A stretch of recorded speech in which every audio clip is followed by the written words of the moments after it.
മസ്ജിദുൽ അമാൻ മഹല്ല് കമ്മിറ്റിയുടെ നേതൃത്വത്തിൽ ഈരാറ്റുപേട്ട നടക്കലിൽ ഫലസ്തീൻ ഐക്യദാർഢ്യം നടത്തി. ഇസ്രയേൽ നടത്തുന്ന ക്രൂരതയ്ക്കെതിരെയാണ് ഫലസ്തീൻ ഐക്യദാർഢ്യ പരിപാടി സംഘടിപ്പിച്ചത്. ഫലസ്തീനിലെ കുട്ടികളെ പട്ടിണിക്കിട്ട് കൊലപ്പെടുത്തുന്ന ലോക ഭീകര രാഷ്ട്രമായ ഇസ്രയേലിനെതിരെ ശക്തമായ പ്രതിഷേധം ഉയരണമെന്ന് ഐക്യദാർഢ്യ സംഗമത്തിൽ ആവശ്യമുയർന്നു. മസ്ജിദുൽ അമാൻ പ്രസിഡന്റ് CP ബാസിത്ത് അധ്യക്ഷത വഹിച്ചു. ജനറൽ സെക്രട്ടറി റഹീസ് മാങ്കുഴയ്ക്കൽ സ്വാഗതം ആശംസിച്ചു. ദക്ഷിണ കേരള ജമിയത്തുൽ ഉലമ സംസ്ഥാന സെക്രട്ടറി മുഹമ്മദ് നദീർ മൗലവി മുഖ്യ പ്രഭാഷണം നടത്തി.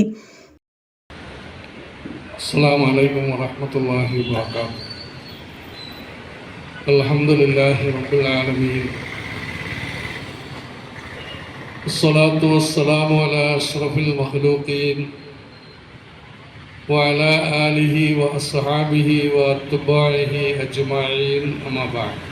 മസ്ജിദുൽ അമാൻ വല്യാഖാൻ റഷാദി ആമുഖ പ്രഭാഷണം നടത്തി.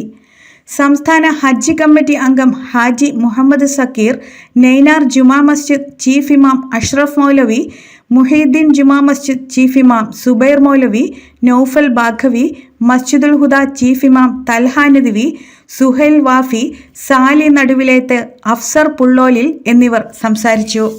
News desk, Erattupetta.